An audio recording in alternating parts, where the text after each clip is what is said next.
I got my Super Famicom out here, and I picked this Super Famicom up about 3 or 4 years ago, and I got it a little bit cheaper because it was loose. It didn't come with any controllers or any of the hookups. And for the most part that was fine because the Super Famicom uses the same AV cable that you use over here on your Super Nintendo, N64 or GameCube. And it uses the same controllers as the American Super Nintendo. The only difference between the controllers is the colors on the face buttons. So like I said, for the most part that was fine. It worked out well. I had lots of controllers. On a side note, I would like to point out that the Model 1 Sega Genesis power adapter will work on the Super Famicom. I've always wanted to get a Super Famicom controller to have the colors on the buttons matching the Super Famicom logo with the blue, red, green, and yellow buttons. So I came across these today in a local retro gaming store. These are the TTX Tech Classic Controller for Super NES. As you can see, the store was selling these for $12.99, and that was in store. So I mean, if you look around on the internet, I wouldn't be surprised if you can find these even cheaper, you know, maybe 10 bucks or so. And I thought, well, for 10 bucks I'm going to give that a try because it's got the Super Famicom colors. Okay, so TTX Tech, I'm guessing that's the same people that make the Retro Duo, because they do say here for Super Nintendo and Retro Duo. And they also mention here that it will work on the Super Nintendo or Super Famicom.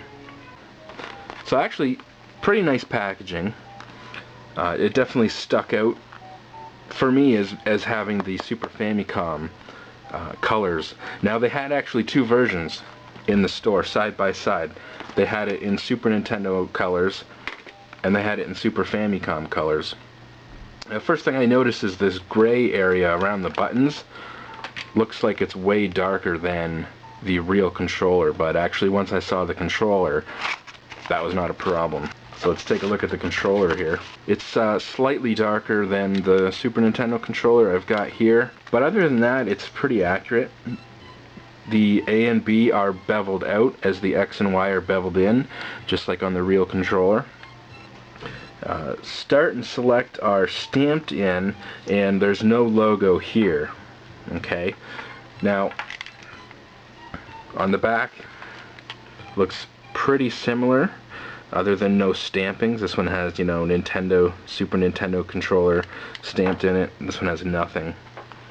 Overall, the dimensions are identical. Even the way the plastic comes together here. Now, he had two versions of these in the store.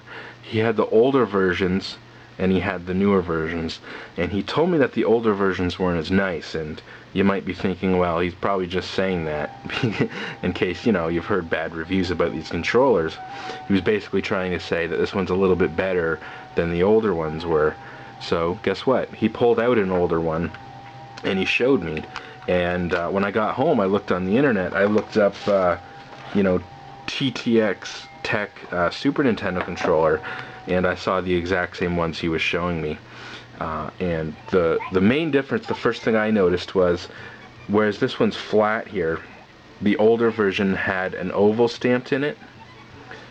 If you remember the real Super Nintendo controllers, once again coming back to the real one, is originally they had Super Nintendo Entertainment System printed on them like this one. But the later ones, like the ones that came with the Super Nintendo Junior, they had the Nintendo oval logo stamped in the plastic. Okay, so the other one he showed me was identical to this, well, mostly identical to this, except it had the oval stamped in it. Now the oval didn't actually say Nintendo in it, it was just a blank oval, but the same size and in the same location that it would have been on the real controller. So the thing I noticed right away between the old one that he showed me and the new one was the D-pad. Okay, this D-pad is the same shape and overall dimensions as the real Super Nintendo controller. The older one with the oval stamped in it, the D-pad was a little bit bulkier. It was actually just thicker overall. Didn't quite look right. Okay. Other than that, you know, my initial impression when I picked this up in the store was that the buttons feel really good. The buttons feel really good, like almost as good as the real Super Nintendo controller. I think they maybe stick out just a little bit further. They're maybe sticking up like a millimeter higher, but they're not too stiff at all. They feel really good. Same with the L and R buttons.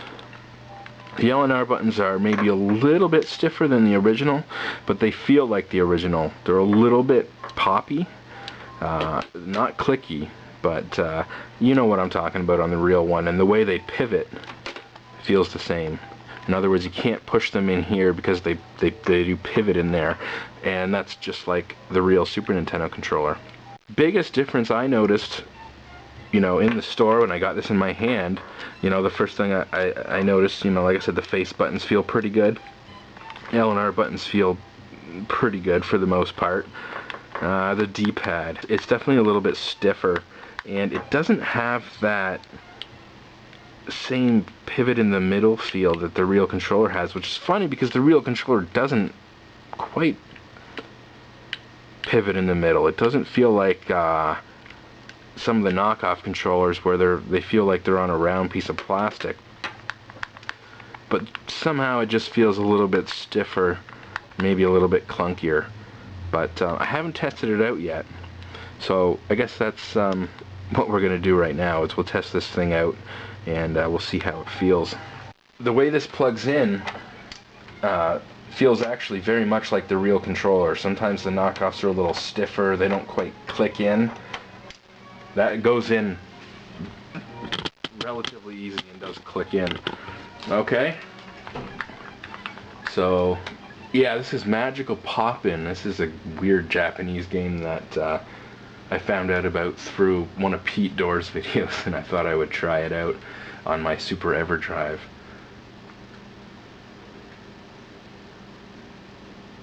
Okay, so let's see.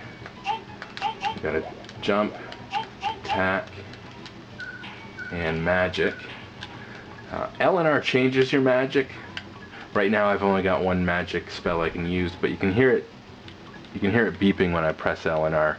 The L and R buttons definitely work well. The face buttons seem to work pretty well. I mean, as responsive as the game can be. The big question is going to be the D-pad.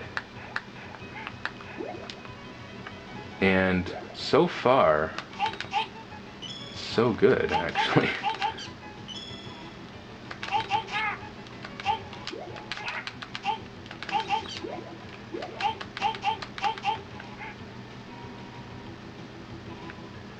This D-pad does work. Initial impression anyways is it works pretty well.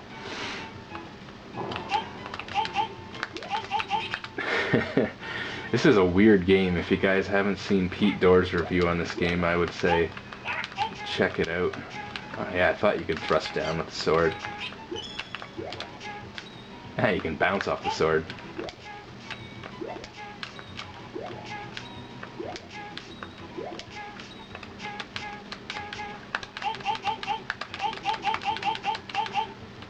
Yeah, this controller works pretty good. I mean, I never expect these knockoff controllers to be, you know, as good as the real thing, obviously. And you know, for $10, I was buying this controller basically as my realistic expectations were. It may just be a display piece to go with my Super Famicom when it's on display. Because obviously, like I said, if it's not going to be as good as the real controller, then why use it when I have a lot of Super Nintendo controllers? But you know what? If you guys don't have a lot of Super Nintendo controllers, or you've got just a Super Famicom and you don't have a lot of Super Famicom controllers, get my ass handed to me, I would say pick these controllers up. This is not bad. But like I said, make sure you're getting the new version of this controller. And that might be hard online because the picture that you see may not always represent what you're going to get. If you're in store, I would definitely ask if you can look at the controller and open it up. And like I said, if it's got that oval stamped into it, I wouldn't go for it. Okay? Like I said, the D-pad on that one looked like it was even bigger and clunkier. And it definitely didn't feel as good. The plastic actually looked cheaper. Like, just looking at the plastic, it looked like it was all stretched and weird. This game is awkward to get on the stairs, by the way. You have to hold up as you're jumping on the stairs.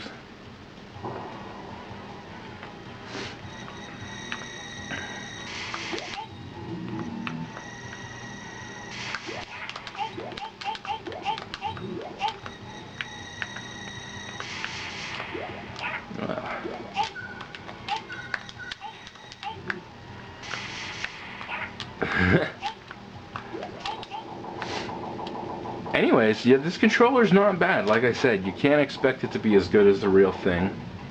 It is a cheap Chinese knockoff. It is $10. And my expectations for it were not very good. But I would say for a knockoff controller, it's actually not too bad at all. No problems with the D-pads. I watched Dan Van Dam recently did a this guy's tricky, isn't he? Oh yeah? Oh, see how he likes that. Did a review on the wireless, I think they were made by Hyperkin, wireless controller for the Super Nintendo, and he had an obvious problem with the D-pad, it appeared, where he kept pressing down when he was trying to run forward. You know what I'm saying? Just trying to run forward, and you end up pressing, you know, diagonally down. And I mean, I'm doing this on purpose now. And you know, there really doesn't seem to be any immediate problems with the D-pad. Certainly nothing that stands out.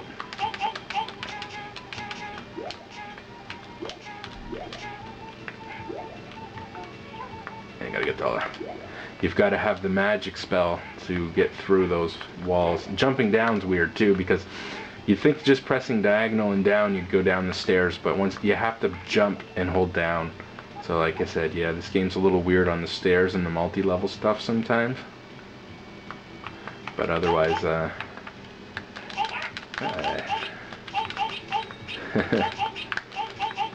otherwise it's a pretty cool game. No, I can't get through there either. Okay, here you go. So here's where you get a new magic spell. I've only played this game for like a couple of minutes to just check it out. Like I said, I tried it first with the real Super Nintendo controller. So there we go. And now I'm playing it with the knockoff. See, I can't get up there yet. Looks like you can push stuff, but maybe only certain things, or maybe you get stronger, or I don't know, you get a better sword to break through those boxes. The candy gives you health. Pretty cool game. I would definitely check it.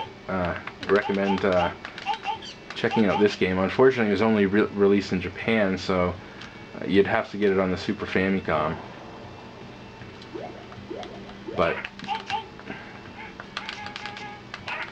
you little. Yeah, anyways, not a bad game. Worth checking out, I think. But of course, we're mainly here looking at the controller.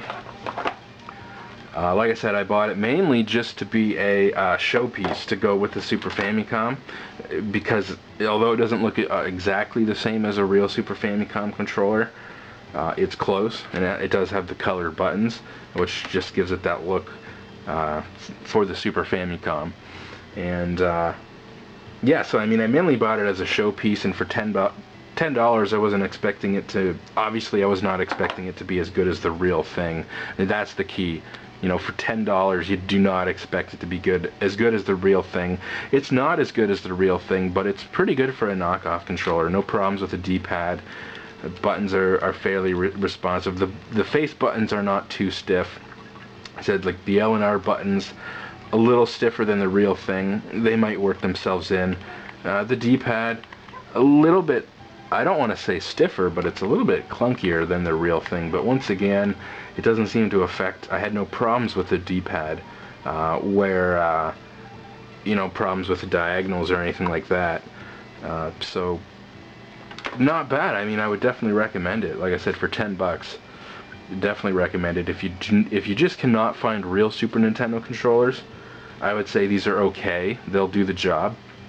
If you just want one because it looks like the Super Famicom controller, like I said, they do sell it both ways, and just look out for that older version. Like I said, if it's got that oval stamped into it, avoid it. It looks cheaper. The D-pad's even stiffer and clunkier feeling, and this one is definitely an improved version.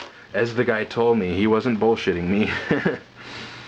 You know, like I said, he showed them to me in the store, and the other one was not in a package. Now, I've seen an older package with a clear window in it where you see the controller in the window, and but I've also seen it online, pictures of this package with the oval stamped in it. So don't assume because it comes in this package it's the newer version. There's what I think there is an older version of the package as well with the window in it.